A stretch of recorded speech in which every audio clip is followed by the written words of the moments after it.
حضرت سیدنا مالک بن دینار رحمۃ اللہ علیہ، آپ سے کسی نے توبہ کا سبب پوچھا کہ اے مالک بن دینار، آپ نے توبہ کیسے فرمائی، اپنے گناہوں سے کیسے توبہ فرمائی؟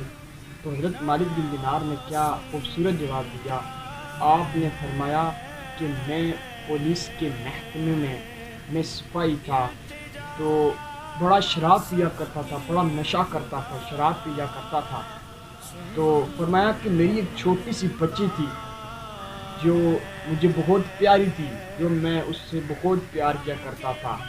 2 سال کی عمر میں وہ مجھ سے جدا ہو گئی۔ آپ فرماتے ہیں کہ اسی سال جب شب برات آئی تو عشاء کی نماز حتیٰ کہ میں نے ادا نہیں فرمائی، میں شراب پیتا رہا، نشے میں رہا، شراب پیتا رہا۔ تو آپ فرماتے ہیں کہ میں شراب پینے کے بعد مجھے نیند کا غلبہ آیا تو میں سو گیا۔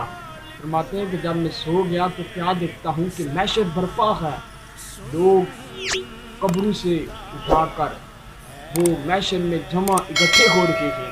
آپ فرماتے ہیں کہ اتنے میں میرے پیچھے سے کچھ سرسراہٹ سی محسوس ہوئی، کوئی ایسا محسوس ہوا کہ کوئی میرے پیچھے ہے۔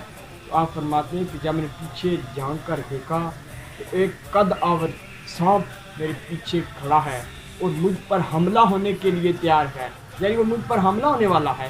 آپ کہتے ہیں کہ میں بھاگا کہ ایک مجھے بزرگ نظر آئے جو کافی کمزور تھے۔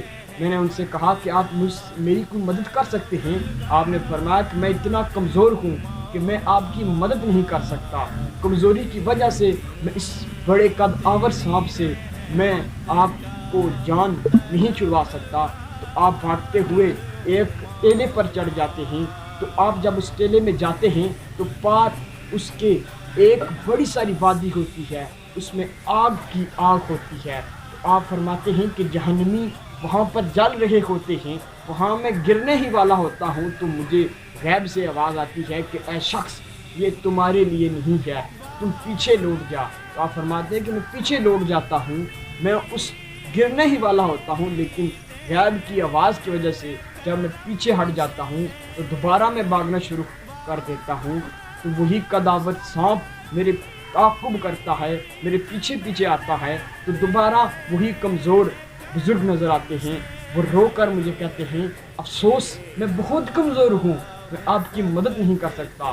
ہاں، پار سامنے جو وہ گول پہاڑ ہے اس میں مسلمانوں کی کچھ امانتیں ہیں، اگر آپ کی کچھ امانت ہوئی ہو تو اللہ تعالیٰ آپ کو اس آزمائش سے نجات عطا فرمائے گا۔ تو آپ فرماتے ہیں کہ میں گول پہاڑ جو بزرگ کہتے ہیں کمزور بزرگ، میں اس کی طرف چلا جاتا ہوں تو وہاں پر کچھ دریچے ہوتے ہیں اور دریچوں پر کچھ ریشمی پردے لٹکائے ہوتے ہیں اور اس کے جو دروازے ہوتے ہیں وہ سونے کے ہوتے ہیں، اس میں جو قیمتی ہیرے لگائے ہوئے ہوتے ہیں۔ تو آپ فرماتے ہیں جب میں ان گول پہاڑ کے پاس قریب پہنچتا ہوں تو فرشتے کہتے ہیں کہ اس پریشان حال کی کچھ ایمان ہے یہاں پہ، اس کے لیے دریچے کھول دیجئے۔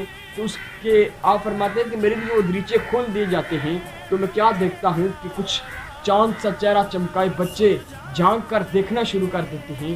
ان میں سے ایک بچی جو 2 سال کے عرصے میں وفات پا چکی ہوتی ہے، وہ مجھے جھانک کر دیکھتی ہے اور مجھے کہتی ہے کہ خدا کی قسم یہی میرے والد صاحب ہیں۔ وہ اوپر سے زوردار چھلانگ لگا کر نیچے کی طرف آتی ہے اور میری جولی میں، میری گود میں بیٹھ جاتی ہے۔ تو اتنے میں وہ جو قداور سانپ ہوتا ہے جو میرا تعاقب کرتا ہے وہ بھی چلا جاتا ہے۔ تو وہ میری گود میں ہوتی ہے، کچھ قرآن کریم کی تلاوت کرتی ہے۔ تو آپ فرماتے ہیں کہ جب میں اس کی زبان سے تلاوت سنتا ہوں میں اسے کہتا ہوں کہ اے بیٹی، جو قد آور سانپ ہے یہ کیا چیز ہے؟ وہ بیٹی کہتی ہے کہ جو قد آور سانپ ہے یہ آپ کی برائیاں تھی، یہ آپ کے برے اعمال تھے جو آپ بڑھاتے ہی چلے جا رہے تھے، بڑھاتے ہی چلے جا رہے تھے، تو جہنم کے قریب پہنچنے ہی والے تھے، بلکہ پہنچ چکے تھے، گرنے والے تھے۔ تو آپ کو نجات مل گئی، اللہ کے کرم سے آپ جہنم میں نہیں گرے۔ تو پھر وہ کہتے ہیں کہ وہ کمزور بزرگ مجھے ملے تھے، وہ کون تھے؟ فرمایا کہ یہ آپ کی نیک اعمال تھے، آپ کی نیکیاں تھی جو آپ بہت کم کرتے ہیں، وہ بہت کمزور ہیں۔ تو فرمایا کہ اتنے